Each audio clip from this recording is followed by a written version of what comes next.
Adama Barrow, and all the coalition leaders, coalition parties, they benefited from Solo. But they all betrayed Solo. From Adama Barrow to Ousseynou Dabo, to Halifa Sallah, to Sidia Jatta, to Farmata Tambajang, to Assetou Touré, Amai Fati, Henry Gomez, and so on. All those coalition leaders, they betrayed Solo. And so it's a shame that they all came here to try to show remorse, to try to celebrate Solo, yet fail to implement the ideals, the objectives which made Solo stand up. So they have all betrayed Solo, and that is very sad. Mr. Sallah, Mr. Jobarteh, welcome to West Coast Radio. And if I may start right away with you, Mr. Sallah, what is wrong with what we just heard there? What did Madi not get right to warrant this open debate to, I suppose, set the record straight as far as you're concerned? It is my conviction that criticism must be based on truth, good faith, and the public interest. Because I am an elderly statesperson, people should criticize me, but based on truth, good faith, and the public interest. What Madi said was not true, was not based on good faith, and to mislead the public is not in the public interest. That's why I challenge him to indict me. Okay. Madi, what is Mr. Sallah missing in what you were trying to make, the point you were trying to make, and what is that point to begin with? Yeah, to begin with, I think Mr. Sallah missed the very things, values that he expressed just now. Because certainly I said the truth. Solo Sandeng rose up on April 14th. In his hands, I understand, had the Gopher demands. And of course, on his placard and in his speech, called for electoral reforms. This is April 2014, 2016. Earlier, in 2015, Gopher, that is Gambia Opposition for Electoral Reforms, constituted by DOI, UDP, GMC, GPDP, and NRP, signed and submitted 11 points for electoral reforms to the IEC, to the President, and to Jesse Jackson, and I think to the United Nations or the AU. The signatories to that petition were Ousseynou Dabo and Halifa Sallah. Now, that Gopher demand goes back to 2012 when that Gopher itself was established. Now, we can go back to 2010. UDP, when Femi Peters in 2009 was sentenced to 1 year in jail for using a loudspeaker, UDP challenged the Public Order Act in the courts, which decision came later in 2018 by the Supreme Court. Earlier, to still go back, in 2001, when the students were massacred in 2000, an Indemnity Act was put before the bill was put before the National Assembly. At the time, Hamad Ba and Sidia Jatta were members of the National Assembly. In protest, they marched out to not even discuss that Indemnity Act.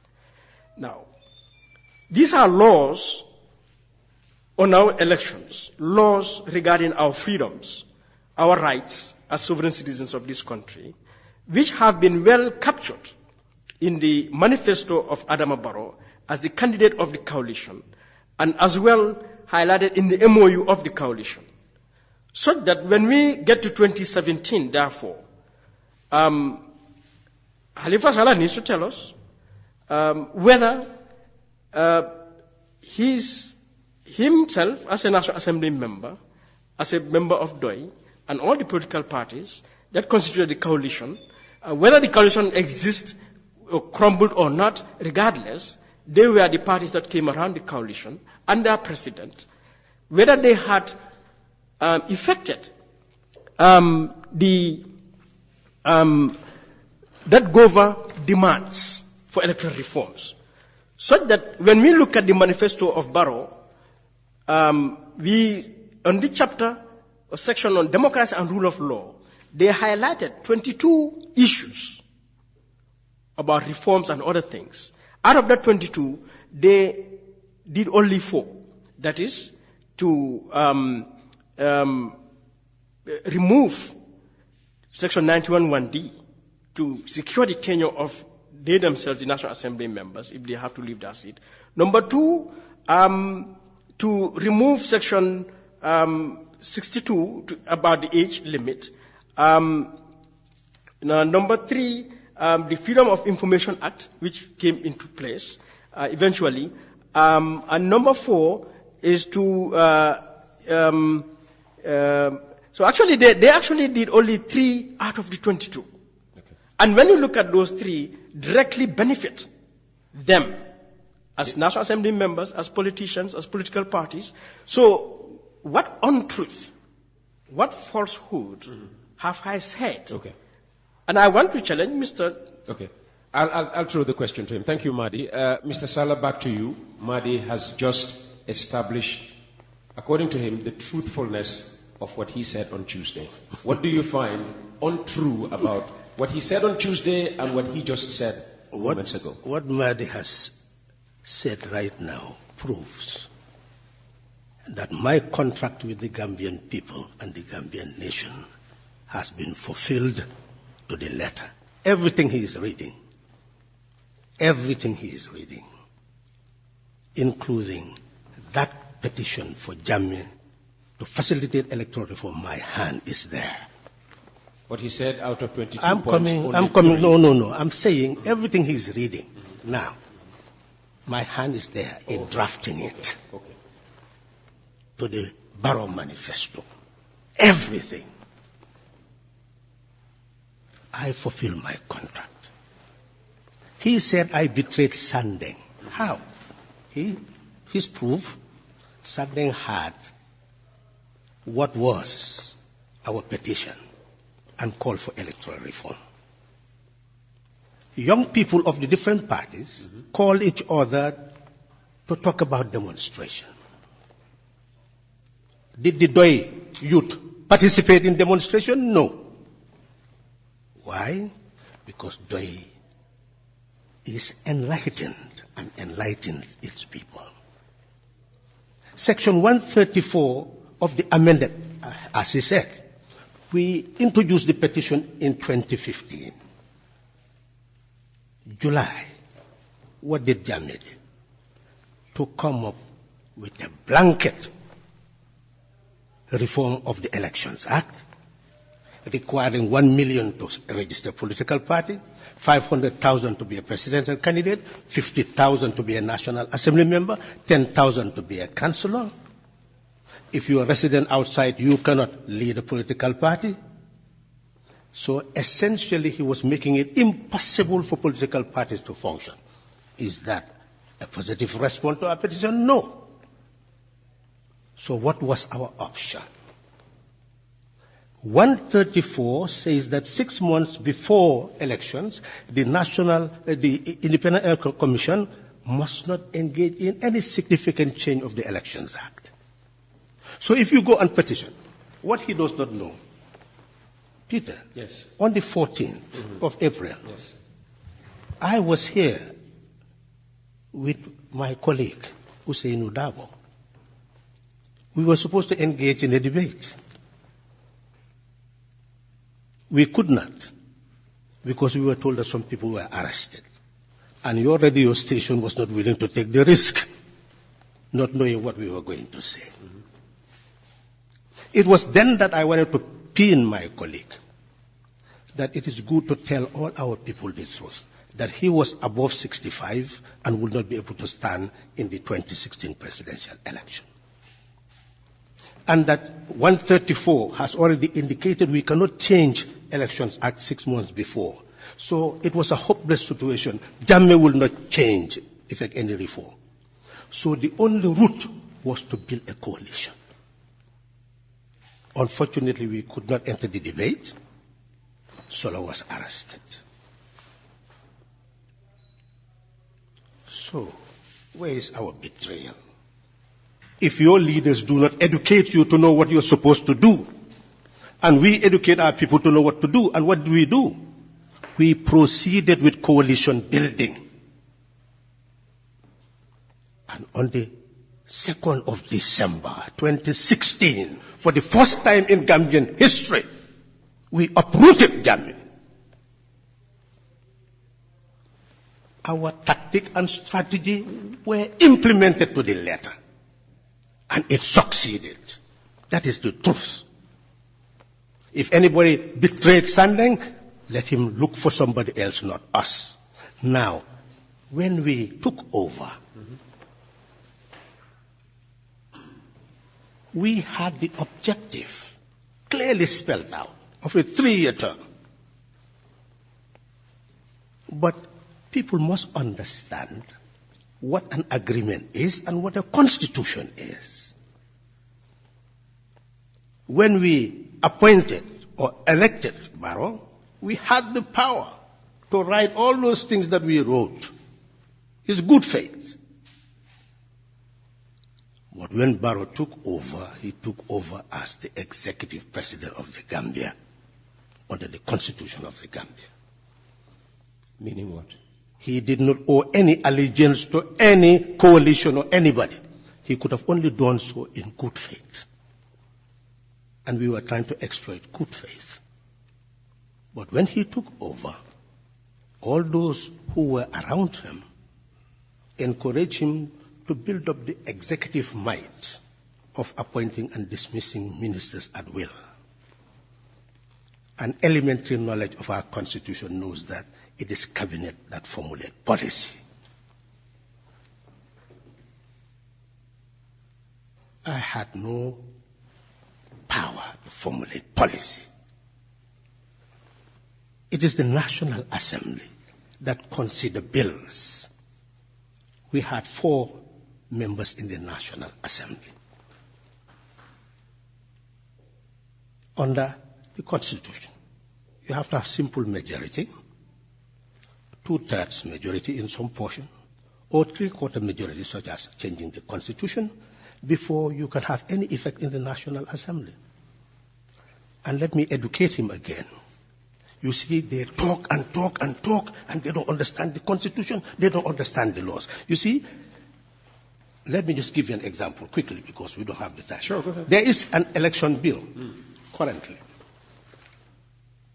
If you look at clause 147 of the election bill, it is in line with section 130 of the Elections Decree 1996, which states that if you want to stand as a candidate, National Assembly election, you must be granted leave of absence during the period of the election, and you return to your work. That's what the Elections Act 1996 says, 130. 147 clause 147 of the election bill, that's what it's saying. It wants to introduce that. But the Constitution, section 170, is saying that you must ask for 1 year leave without pay. Okay. So when these people, and you can see, we unlike Madi, you see, we've written, me and Sam, a whole analysis of the elections bill to guide the nation. So you see, you can effect the introduction of a bill. The National Assembly can, if they are inexperienced, even pass the bill.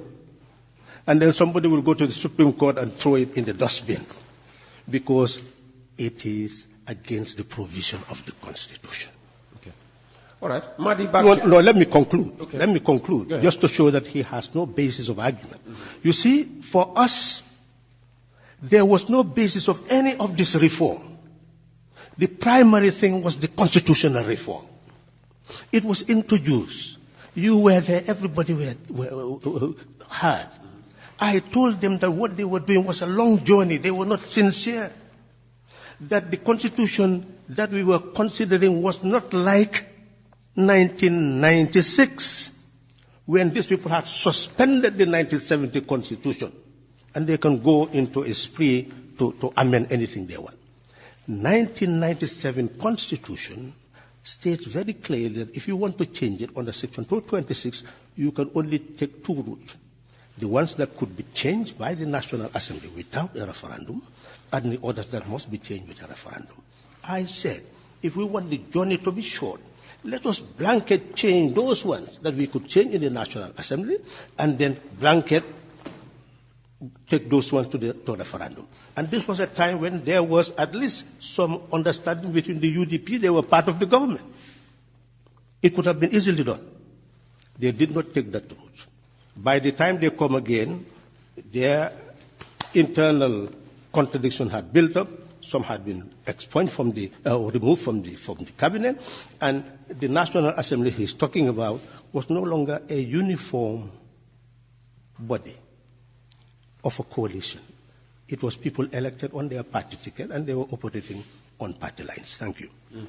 Thank you, Mr. Sallah. Madi, Mr. Sallah saying that I get the point. all the 22 points actually... I get the point, and certainly Mr. Sallah can't educate me about the Constitution, with all due respect to him. And in this, I know the Constitution, and as much as he does. And what he's presented so far, if anything, is an attempt to mislead me, which also he cannot do. You see, Peter, no one doubts to remove this dictatorship. There's no doubt about that. But this country is a civilized state, nation. We have a state, and the state has obligations. And officials in that state have obligations to perform by law. Now, Mr. Sallah, when we got to 2017, he said to the media that he does not wish to take a position in the cabinet, that he wants to go to the National Assembly. I can quote him. Fatu Network reported Halifa Sallah reveals intention to contest parliamentary elections on 27 February 2017. That we need to get the best National Assembly that acts as an oversight institution, holds the government accountable, and stands for the Gambian people. This is the assembly we want. So you see, the National Assembly has a purpose. National Assembly members have an obligation. He and his coalition members can argue here who did what and so on. As a citizen, as a sovereign citizen, what I know is Halifa Sallah, like Adama Barrow, and all elected and appointed public officials have a duty towards me to perform. And they have not performed that. Because the evidence is there. The Elections Act, regardless of how much summary or analysis is done, the Elections Act, 7 years is sitting in the National Assembly. It has not been done. Now, you said we look at this constitution piecemeal. They didn't do that. But nothing stops Halifa Sallah on his own as a National Assembly member, for which he has the power to do, to submit a private member's bill to target any specific section of the constitution to change. Now, they didn't do that, but Samba Jallow, minority leader at the time, 2017, submitted a private member's bill for the changing of Section 91(1)(d). And they voted for it. The exorbitant fees that Jammeh imposed disregarding their 2015 proposals. When they came 2017, they immediately amended that section to reduce the fees for President, National Assembly, Mayor, Councillor. Why didn't Halifa Sallah submit a member's bill for a term limit? A member's bill for absolute majority. A member's bill for the creation of a constituency boundaries commission, which are all established, stated in their manifesto. So Halifa got to understand this, all right? And because I see a lot of misleading stuff around, that regardless of what happened until 2017, when they drafted 16, they drafted the MOU and the coalition, and Halifa went on the campaign talking about the value of the 3 years program to end self-perpetuating rule, to build. In 2019 October, he was standing on the floor of the parliament explaining how the coalition crumbled, that they want to save the Gambia. Halifa did not go to the National Assembly on the ticket of the coalition. He went there in his own personal volition. He chose to be a National Assembly member. He went on the ticket of Doi. Perform your function as a National Assembly member. You have an individual responsibility. Each one of them have an individual responsibility to perform their functions. Now, apart from this lack of legal reforms, institutional reforms, you look at the Auditor General's report, the massive corruption, the number of illegal, unconstitutional actions by this president. National Assembly members, you have an obligation. You have the power and the tool in the Constitution to discipline the executive. The President has multiple times conducted unconstitutional acts, and he was not held to account, to the point that even the Supreme Court declared the President's action unconstitutional in the case of Yakumba Jaita. There was no genuine, urgent matter to put articles of impeachment on the floor of the National Assembly for that action, because the Supreme Court itself said the President acted unconstitutionally. So, our coalition political parties and their leaders who came to acquire the executive and the legislature, they had the powers in the Constitution, in the standing orders, in other laws of the Gambia, to protect the Gambia, the best interests of the Gambia. But that has not happened. Halifa himself was the chair of the PEC committee, the Public Enterprises Committee. There is not a more corrupt sector of Gambian society than the public enterprises. Not only corrupt, but inefficient. And it was Halifa's duty to make sure our public enterprises, their enterprises, businesses, to raise revenue for the government. They don't do that. They don't pay dividend. Not only that, they don't deliver the services they are supposed to perform. And not only that, they are so corrupt, they mismanage public resources. It's in the Auditor General's report 2017 and 2018. So, look, Halifa inspired me personally. All right? And I have said every day that the Doi agenda, Doi idea, not only for Gambia, but Africa, that is it. But as he said at the beginning, he is a public official. He has to be held to account. And let Halifa humble down to realize that he's not infallible. And to take an honest, impartial review, analysis of his own performance and the performance of all of them. And then he will realize definitely they failed the Gambia from 2017 to 2023 right now. Okay, so the debate seems to have moved from Halifa and the coalition members betraying Solo Sandeng. It's all within that context. To now about it's all within that context. His performance while he was of a member course. of the National Yes, Assembly. to be held to account. Okay, let me come back to you, Mr. Sallah. By the way, you're listening to Coffee Time with Peter Gomez. We're live on West Coast Radio 92.1 in the Gambia. A special program in which Mr. Sallah is debating Madi Jobarteh. Mr. Sallah, how do you react to everything that has been said in the last 5-10 minutes? I really am more comfortable now after hearing what he has to say.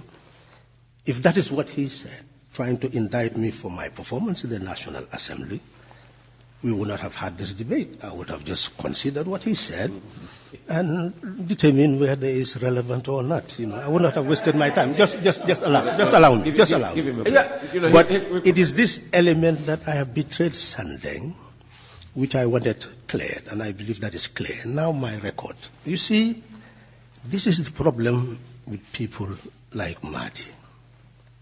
They are misleading a whole generation. If you go to the United States now, you will discover that any sitting congressman, senator, will be followed for how you vote in that Congress, the views you express in that Congress. We're not talking about utopia. These people are talking about utopia. I can understand them, that I can go in the National Assembly, put private members' bill, they kick it out. I will be showing. That's Madi. Just show that you are doing something. I'm not made of that stuff. That's not me to go just to show.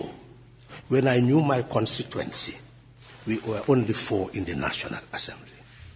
We had no power in the National Assembly. And we knew who had power. And we knew their thinking.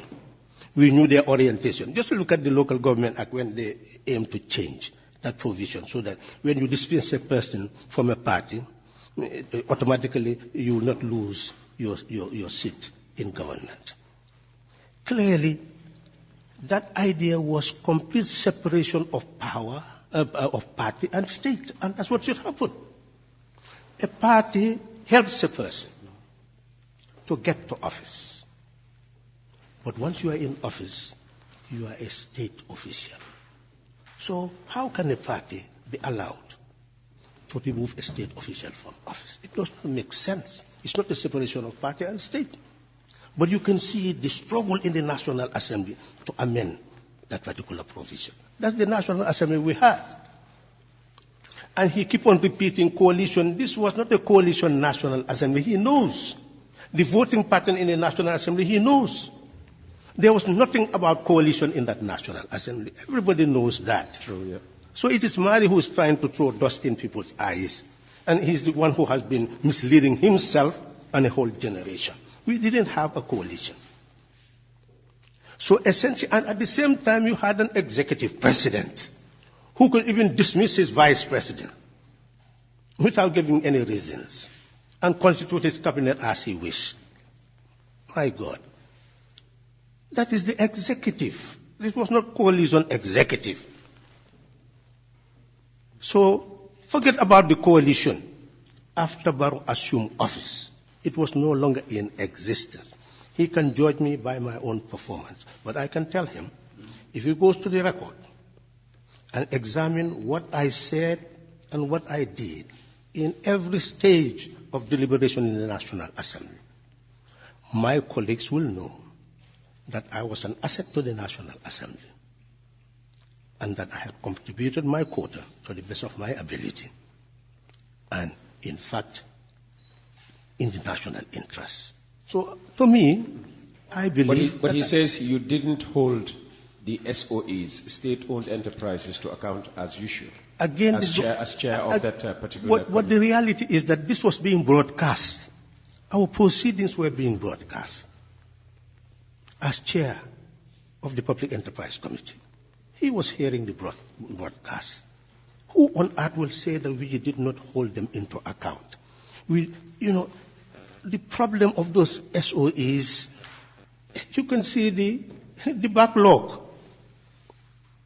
If you know elementary auditing, if you don't close your account and then come up with the next account, how can we ever hold such an institution into account? Because nothing was current. We were dealing with history, and we were trying to move from history to currency. That was my role. And yes, he can criticize, but I feel I have done what I could do to the best of my ability to push those public enterprises into currency so that they can be properly held into account. But essentially, what they have also failed to realize is that the issue of corruption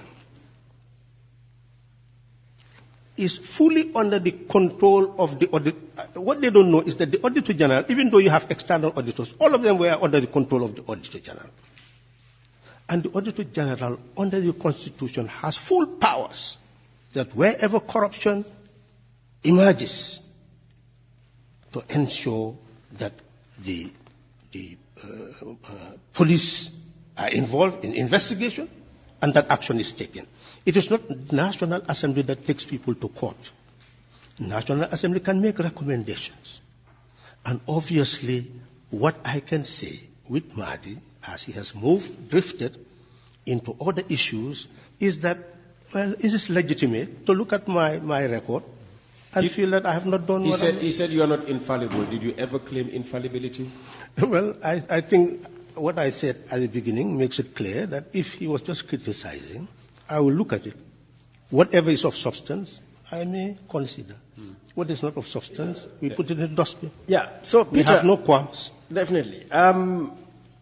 First of all, to take great objection to Halifa's attempt to caricature me. Okay, I'm sorry. All right. Okay, let me. He's apologized. Let me apologize. I accept the apology. Okay. Now, moving forward. Moving forward, you see, again, misleading and dodging responsibility, giving excuses and blaming others is what Halifa has been presented. In the U.S., congressmen and women, they submit bills. There are bills, laws in the United States named after individuals, hence voting law, for example. So, a National Assembly member, this is in the standing orders, it's in the Constitution that you have that obligation, that power to submit a bill. So there is nothing wrong to submit a bill, and it is not a showmanship. So, Halifa, the National Assembly has a purpose. Listening to you, I begin to wonder, then why did you go to the National Assembly? In fact, why should we have a National Assembly? Therefore, because the National Assembly has, our lives are in the hands of the National Assembly, practically. You have the powers. So, we have to hold them accountable. And again, that misleading comment that I am thinking in terms of the coalition, I know the whole story of the coalition. And in my piece, I had written that the coalition parties and politicians, individually and collectively, it is today because Halifa is sitting here. If Usaini Dabo sits here today, I will hold him to account. If Adama Barrow sits him here, I'll hold him to account personally. And so, regarding the SOEs, you see, the National Assembly has powers to end corruption. But they did not do it. The Auditor General in 2017, when he submitted his report 2021, he said in February 2021, the National Assembly Finance and Public Health Committee met to discuss the report and submitted recommendations to follow up on the prior year issues that remained unresolved, as well as crucial findings in the May 2017 audit report. The Constitution is very clear. The Auditor General submits to the National Assembly. National Assembly can cause more investigations and prosecutions for accountability. But they don't do that. The National Audit Report 2018 or 17 indicated government of the Gambia in 2017 provided loans to state-owned enterprises amounting to 11 billion. This was the time the 66 million in the special security account was talked about all over the place. But citizens forgot to realize, in fact, our state-owned enterprises, 11 billion. Now, from 2017 to date, the only public enterprise I have had provide a dividend to government is ports. In 2018 or 19, $5 million. In 2020, in the height of the COVID, $95 million. How do we explain that? So, the purpose of Halifa Sallah and all those National Assembly members is to make sure ports, GAMCEL, GNPC, and so on, deliver services, not just quality services to all Gambians. That is not taking place. If you have a house today in Boraba, you want electricity down there, the NAWAC will tell you, buy your own poles. Dig your own ground to get water to your house. Why? A taxpaying, a citizen of this country, a public institution. So what has been the effect, the value of our National Assembly members from 2027 to 2021, of which Halifa was a key member? You mean from 2017 yes. To 2021. So I am saying, coalition or no coalition, the parties that came together to remove Jammeh in 2017, coalition or no coalition, MOU or no MOU, manifesto or no manifesto, they have a duty to make sure there is good governance in this country. There is sustainable development in this country.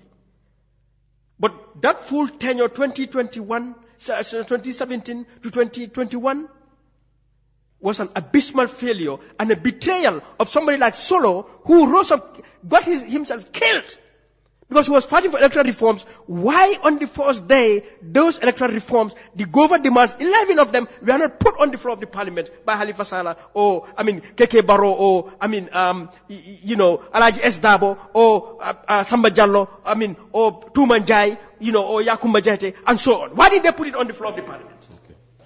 Okay. Mr. Sallah, maybe to answer it in a different way, how has the fifth legislature contributed to electoral reforms in this country? And before you answer that, if you just bear with me, Halifa, just one line.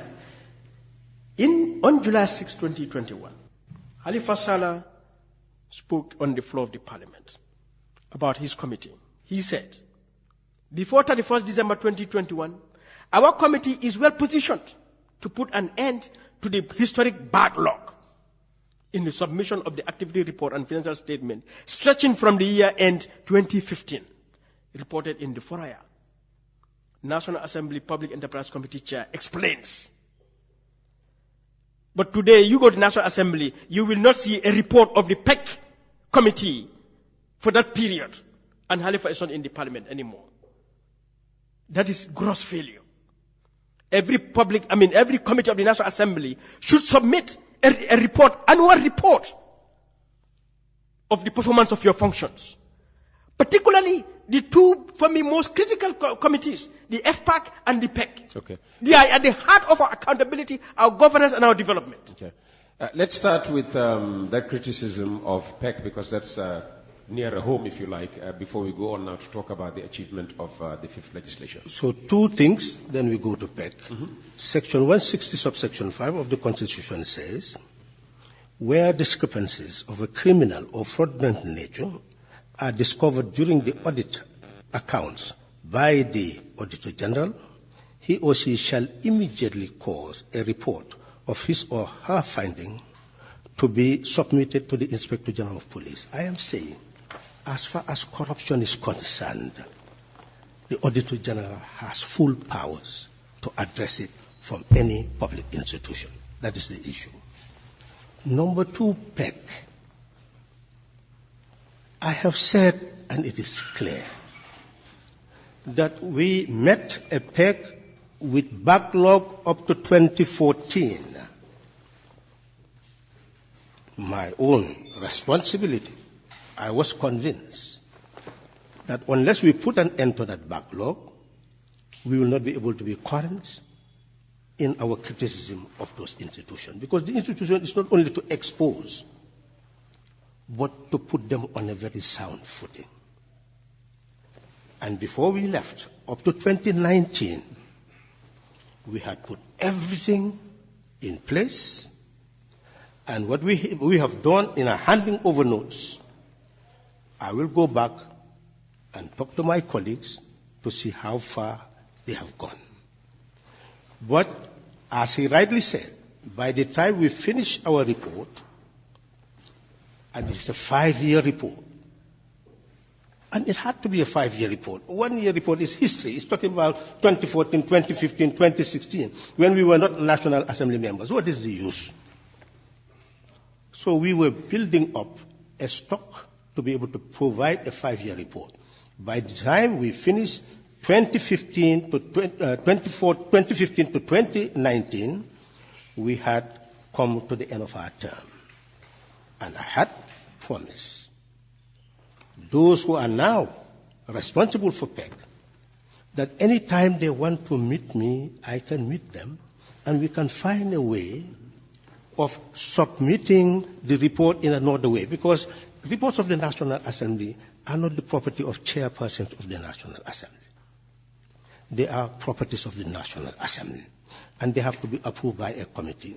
We had a committee. So I had said that, and he can go and find out from the very inception of this legislature that I'm willing to meet the chairman. Then we can organize a forum where the submission to that report can be given officially, because they would be asking for it. I cannot submit it officially now. And obviously, you will see that it shapes the whole public enterprise structure, architecture of the country. And we hope that when they concede to that, we'll invite. Well, that has to be the most important report as far as the SOEs, their administrations are concerned. And I think that report should be prioritized.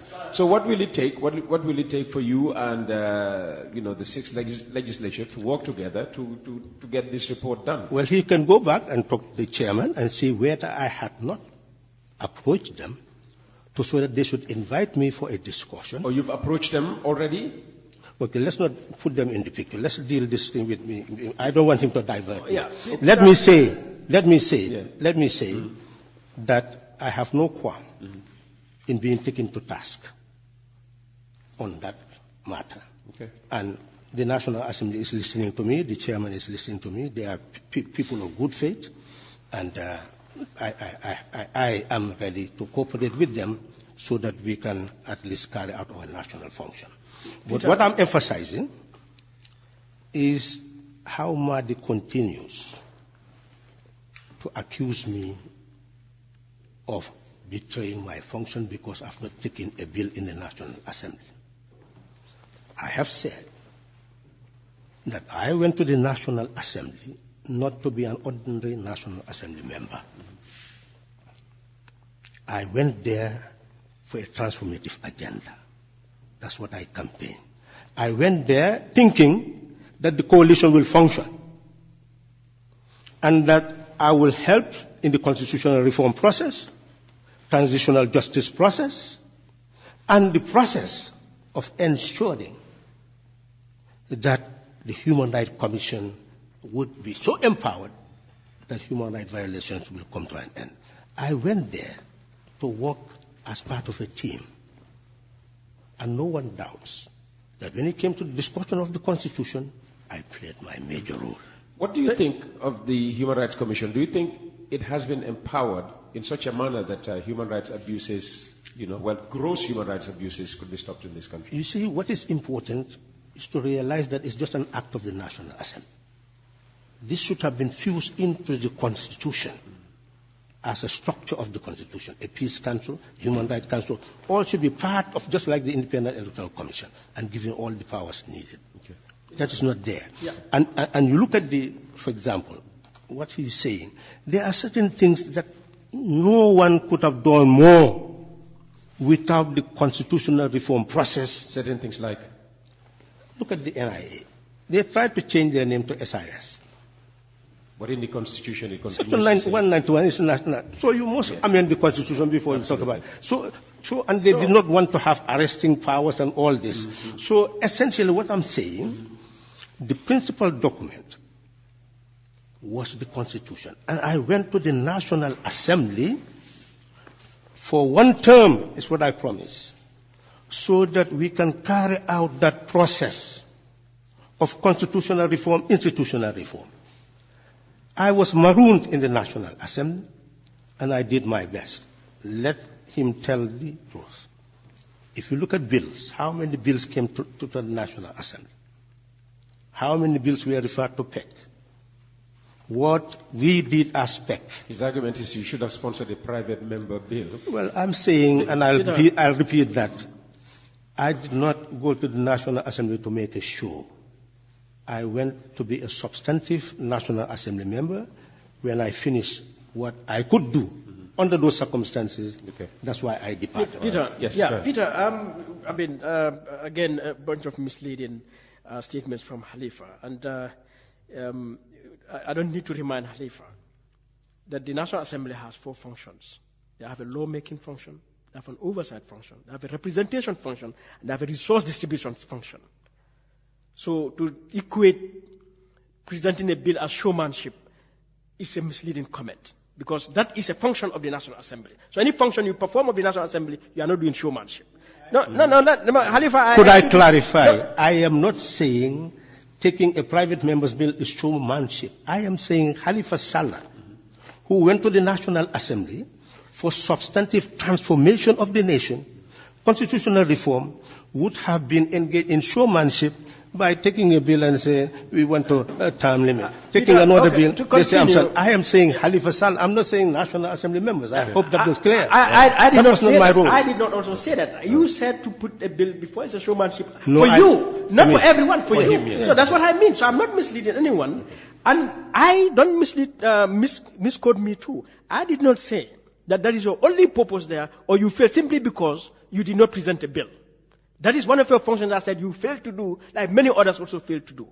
But you failed in the very purpose you said took you there. That is transformation, or a transformative agenda. Because it is not just presenting bills, it's not just lawmaking. Your oversight functions to check the executive, to discipline the executive, to make sure public wealth is used for the public interest.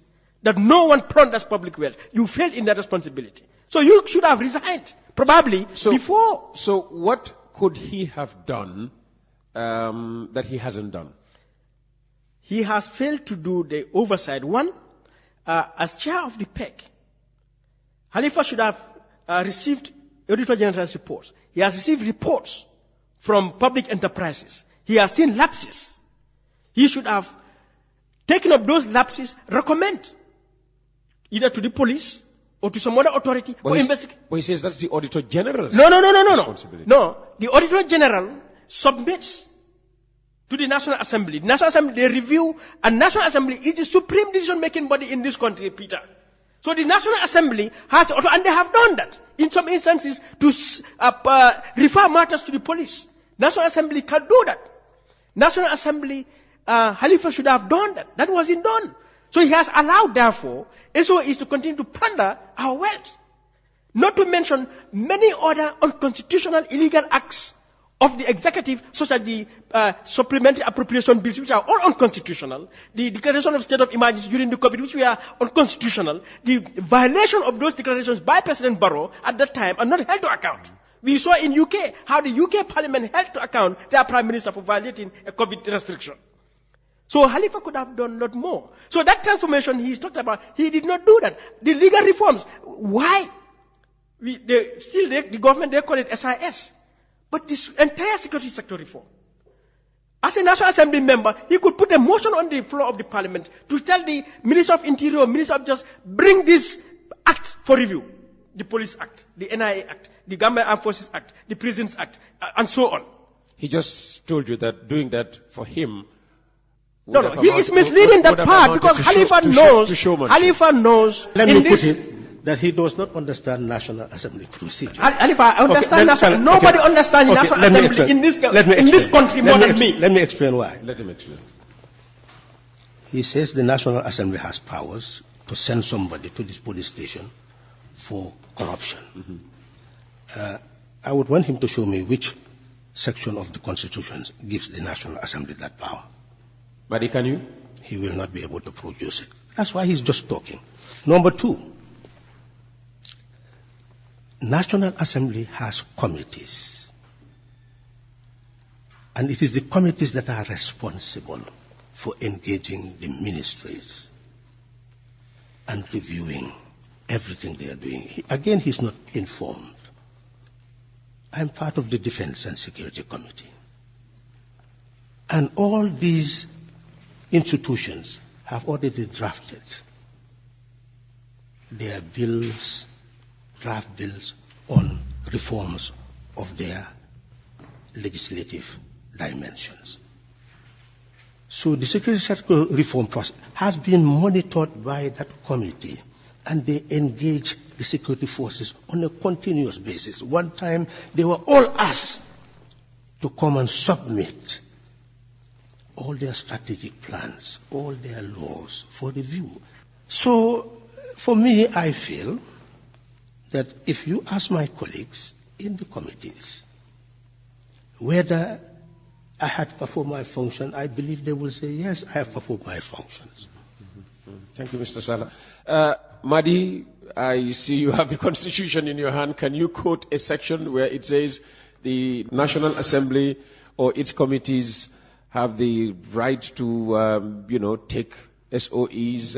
In fact, the committees do not have power to act independently. The only power they have is to report to the general body and make recommendation. And if approved, that is the position of the National Assembly.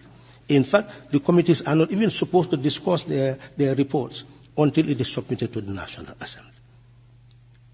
So I don't know why he would say that the committees could send people, that's not... Have you found the section of the Constitution that... under the section of the Auditor General, the Auditor General submits reports to the National Assembly under section 160, sub 4, okay, or 224. Now, under this section, the National Assembly has the powers to make inquiries or to call witnesses that are mentioned. We wish you a nice... That are mentioned. As the computer telling us it's time to go. Go ahead. Yeah, that are mentioned to subject them to an inquiry. Now, it is out of that, in the preceding section, that the Auditor General has the power to take things to the police. And yes, it's the Auditor General that if he finds anyone of any discrepancies by anyone, can take the matter to the police. But what I'm just saying, Peter, when you understand the laws and norms of the parliament, the National Assembly, it is within their powers to ask any public institution. So when you say theirs, then it means the whole parliament. The parliament. Yes, but that's come through the process. Would you allow me to help you? No, I don't need that. The point is, as chair of the PEC, and these massive discrepancies have been found out, the the Auditor General, as he said, has the power to take the matter to court. To the IGP. But at the same time, PEC, knowing the functions of PEC can recommend, because PEC, when they review, they submit their report committees to the floor, and in that report, their findings and recommendations, they make them there. So PEC equally has the power to make recommendation to either the Auditor General or to the IGP, that based on the Auditor General's report, based on other reports we've received, investigate Gamtel, investigate Nawek, and so on. Okay. And that was not done. Okay. All right. We have to bring this debate. Yes, but it must be clear.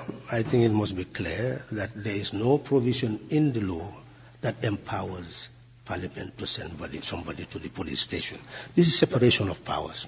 What is important is to know that Parliament can recommend for action to be taken. It can recommend special audits.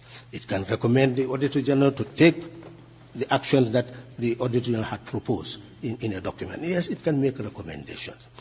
What essentially I am emphasizing is that the legislator he's talking about did shape this country.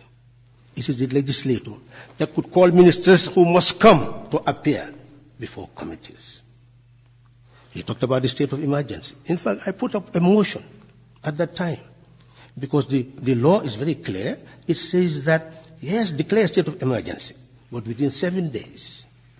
If we are sitting, 21 days, if we're not sitting, you must bring the motion for adoption by 2/3 majority. When they failed to do that, I put up a motion. And I saw Madi criticizing me. Somebody put up a motion that the president must come and report to Parliament. No, and he's saying that person was right. I did not criticize you on that. He said that person was right. I knew that nobody can force the executive to come to Parliament because Section 77 has provided the vice president to be a representative. So you can't. Section 77A. Nobody can compel the president to come to the national. Show me the law. Read it. Let the whole nation hear what you have to say. The 77(2) states the National Assembly may request the president to attend a sitting of the National Assembly for the discussion of a matter of national importance. Yes, may. Is it saying shall? Then go further. Further is about the vice president. Just read. The vice president shall answer in the National Assembly for matters affecting the president. The vice. No. Read it again. Don't mislead the public. We are talking about read the Constitution. The vice president shall answer in the National Assembly. Shall. Okay, yes. Go ahead. Do you know what shall means in law?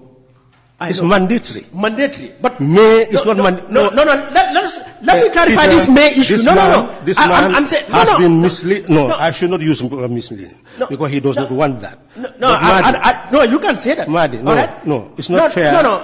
Peter, when the Constitution says may, the National Assembly may, it's an option that the National Assembly has. They may. But the moment they do, the president has no option but to come. No. Read the second one. Read the second one again. The second one is only talking about. Say it. I have said it. Read it. It was Section 77. Read it. Read 2. Read 2. You want to mislead. He wants to mislead. That's why he does not want to read 2. Okay, read 2. 2 says the National Assembly may request. 3 says the vice president shall answer. Is it not clear? May. No. Let us clarify this here. May and shall. May request. Yes, you can request for the president to come. And if you request for the president to come, he has no choice. 3. He has to come. Wait, 3. What does it say? 3. 3 says the vice president shall answer in the National Assembly for matters affecting the president. Now, that is only saying the vice president has the authority, the power, responsibility to represent the obligation to represent the president in the National Assembly. That is very different. and must come. That's very different from 2, which 2 is saying the National Assembly may, meaning the National Assembly may do it or they may not do it. If but they the moment they do it, it's a constitutional provision. No, he sends the vice president. The vice president. No, it's not. He cannot. But delegate the vice president in that instance if they invoke Section 77(2). Is that what that clause That says? is, 3 is not saying that. No, Okay. 3.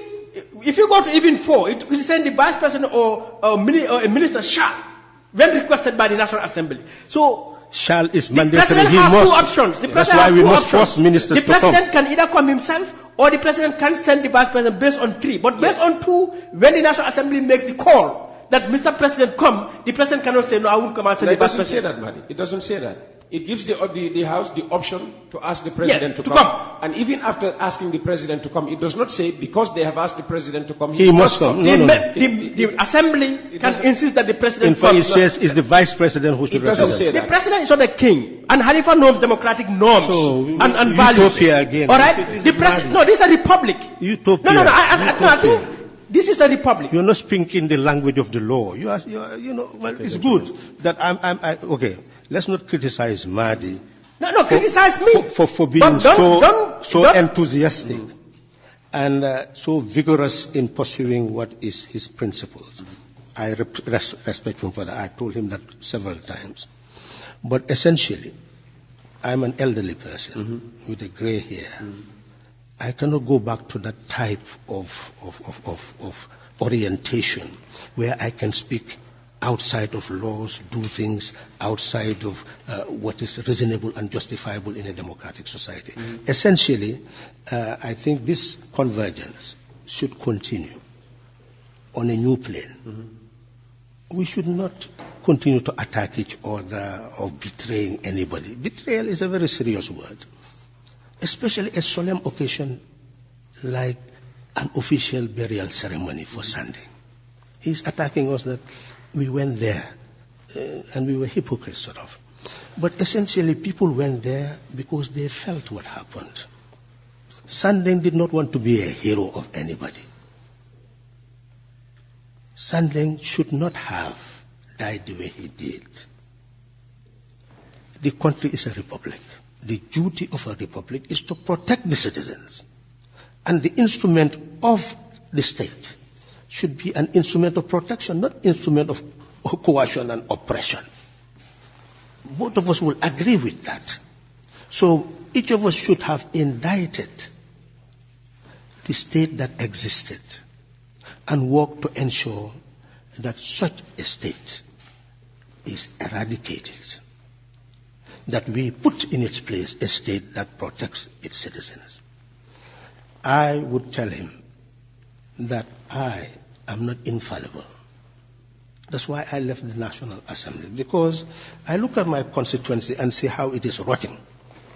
And all I can do there in the National Assembly is to criticize, explain, call the minister to ask questions. For me, I know that unless we can build sovereign national wealth that can address the needs and aspirations of the people, we'll just be criticizing. But a state that depends entirely on law. Just imagine you are taking almost 12 billion just as grants and budget support. And what you contribute only in taxes maybe about 13 in your revenue is about 13 billion. And over 12 billion of that will be just tax. Only 1.5 billion will be something that is not non-tax. So we do not have a productive state. We can agree on that.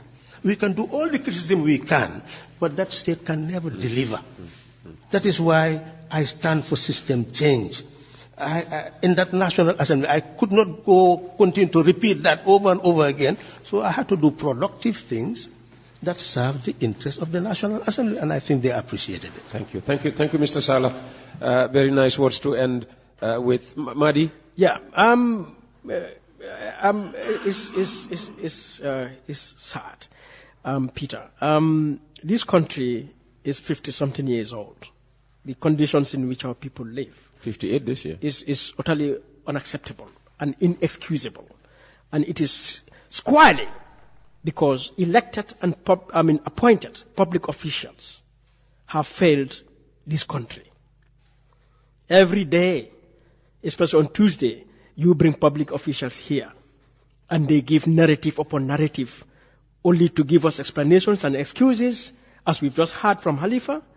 Yet our people continue to live in misery, in destitution, in poverty, and those public officials continue to live the life they live above us.